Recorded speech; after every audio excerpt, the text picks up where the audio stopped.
A man and woman went to Las Vegas for their honeymoon and checked into a suite at a hotel. When they got to their room, they both detected a bad odor. The husband called down to the front desk and asked to speak to the manager. He explained that the room smelled very bad and they would like another suite. The manager apologized and told the man that they were all booked because of a convention. He offered to send them to a restaurant of their choice for lunch, compliments of the hotel, and said he was going to send a maid up to their room to clean and to try and get rid of the odor. After a nice lunch, the couple went back to their room. When they walked in, they could both still smell the horrible odor. Again, the husband called the front desk and told the manager that the room still smelled really bad. The manager told the man that they would try and find a suite at another hotel. He called every hotel on the strip, but every hotel was sold out because of the convention. The manager told the couple that they couldn't find them a room anywhere, but they would try and clean the room again. The couple wanted to see the sights and do a little gambling anyway, so they said they would give them 2 hours to clean and then they would be back. When the couple had left, the manager and all the housekeeping staff went to the room to try and find what was making it smell so bad. They went through the entire suite and found nothing. So the maids put in new sheets, new towels, took down the curtains and put new ones up, cleaned the carpet, and cleaned the suite again using the strongest cleaning products they had. The couple came back 2 hours later to find the room still had a bad odor. The husband was so angry at this point, he decided to find whatever the smell was himself. So he started tearing the entire suite apart. As he pulled the top mattress off the box spring of the bed, he found a dead body of a woman.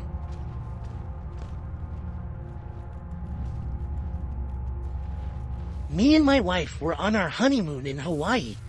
We were on the island of Oahu, sitting on the beach. My wife got up to go to the bathroom, and when she got back, she told me that there was a creepy man watching her walk into the bathroom, and when she tried to walk out, he blocked her path. She only got away because there were 2 other people walking into the bathroom, so we got out of the way. I asked her what the man looked like, and she looked over, but unfortunately, she said he was gone. Our hotel was walking distance from the beach, so we got back quickly, but we made sure to report the man to a police officer we saw walking on the beach, and then we washed up before going out to eat. We ate at a fancy seafood place and did some walking around afterwards. Close to midnight, we finally went back to the room and began to wind down. Then we got a knock at the door. I looked through the peephole of the door and saw a man in a maid uniform standing outside. I opened the door, and he immediately tried to let himself in. I pushed him back a bit, asking him what he wanted. He told me he left something in the room while cleaning earlier and needed to get it out. The only thing, we left the do not disturb sign on the door all day. Then I noticed he was making eye contact with my wife. My wife then screamed, "That's the man!" I didn't understand at first, but it was too late for that. The man had already lunged at me, holding my throat with one hand while reaching behind himself with another. He pulled out a knife and started swinging at me, and if it weren't for my wife coming over and smashing his face with the lamp, I would have been as good as dead. The commotion drew out all the inhabitants of the neighboring rooms. One of the women started freaking out and screaming, making the situation worse. We called the police, and so did the hotel. It turned into a huge, horrible scene, but we were just happy to be alive. We were questioned when the police arrived, and some of the other people around us claimed to have witnessed it all. We still don't know what kind of intentions this guy had, but if I had to guess, I would say he wanted to get to my wife. He must have been one very dumb person to think he would get away with something like this in such a public building.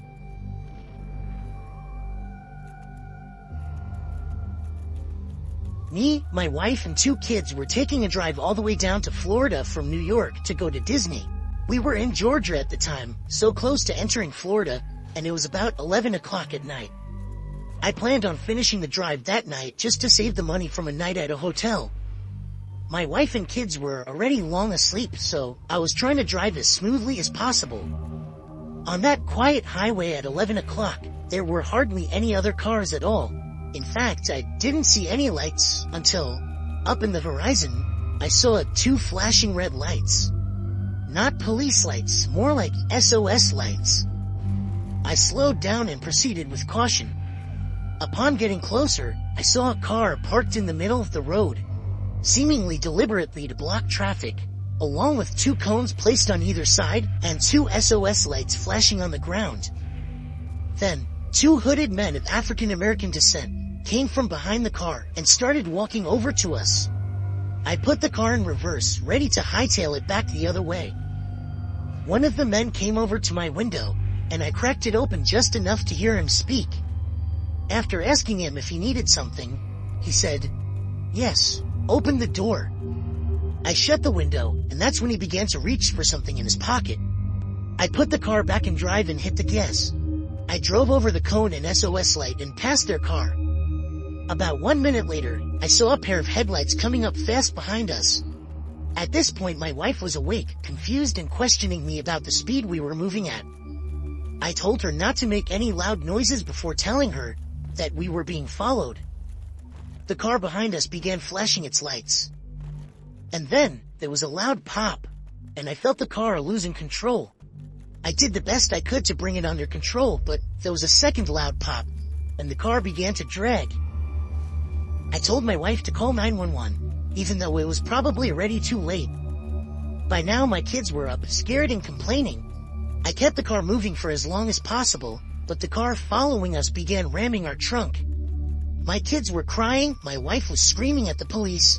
I was sure we were dead. But by some stroke of luck, or more like a miracle, I heard a siren and saw red and blue flashing lights coming up in the distance behind our chasers. They veered off to the exit that we happened to be passing at that moment, and the police car followed them. I pulled over to the side of the road, took the phone away from my wife, and told the police everything. Upon inspection, I found out that our 2 back tires were blown, probably shot at, which I also told the police.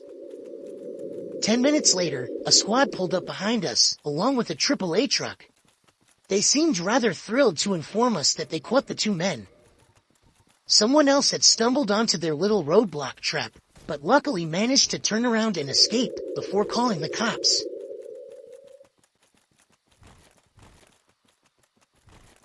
When my sister was in her 20s, she was on vacation with her now husband, and one of their destinations was St. Martin. They had rented a car to get around and such. One day while doing sightseeing, they were on some side road that was rather isolated from any buildings or signs of civilization. It was a nice scenic route to take, but other than that, my sister tells me that it was a pretty dead road, so it probably didn't lead anywhere important. They eventually came up to something odd. There was the back of a car sticking out of the crops on the side of the road. As they pulled up closer, they could see it was some unbranded rusty neon blue car that had seemingly swerved into the crops.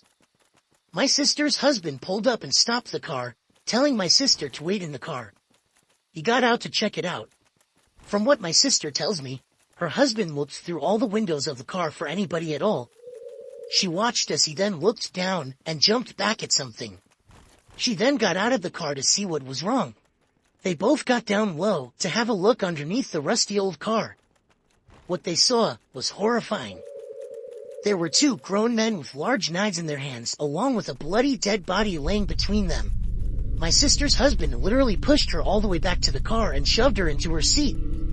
The 2 men had crawled out from under the car and were now on their feet. He made it back into the car just in time to drive off down the road.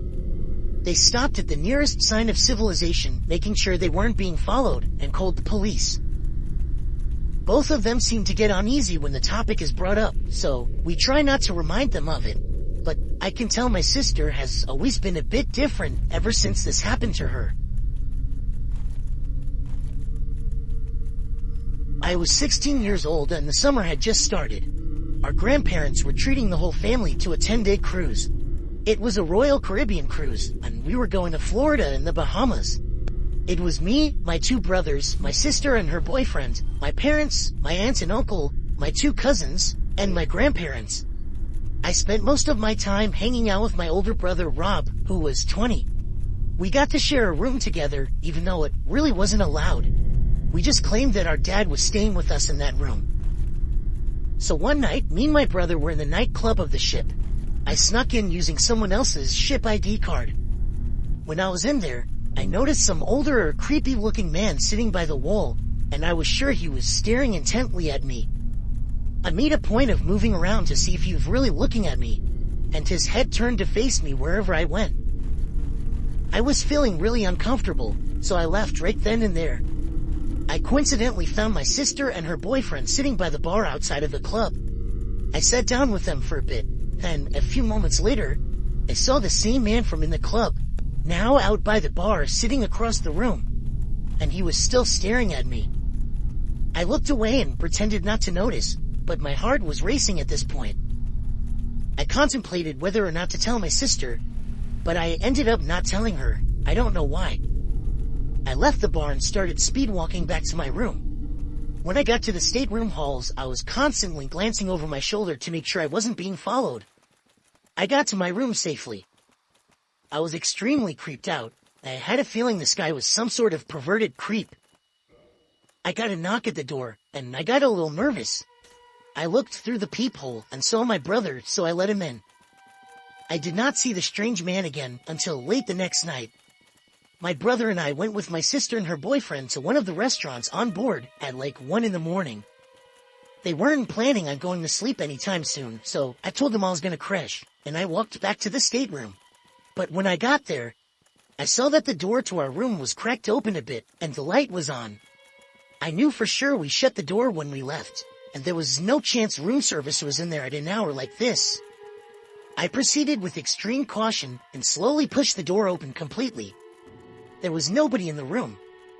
I checked the bathroom, but it was empty too. All of our stuff was still in the same spot that I remembered it was in. I kind of just figured maybe Rob came back to the room for some reason when I wasn't with him and forgot to shut the door, so I just went to sleep. I woke up to darkness and the feeling of something brushing against my cheek. It was a hand. I pushed it away, telling Rob to knock it off. But when I noticed, even in the dark, beyond the figure by my bed, that Rob was in his bed, I let out the most blood-curdling scream you have ever heard. Rob jumped up and turned the lamp on, and there was the man from the club, standing next to me. Rob jumped on him and began throwing punches. I joined in and we took down the man. It wasn't even a minute before frantic knocking came at the door. It was my parents. My dad held down the man while we called the customer service center. They sent up 2 security workers, and he was sent to the jail of the ship for the remainder of the cruise. I'm not sure what happened to him afterwards, but this has emotionally scarred me, and I don't think I can ever go on another cruise again.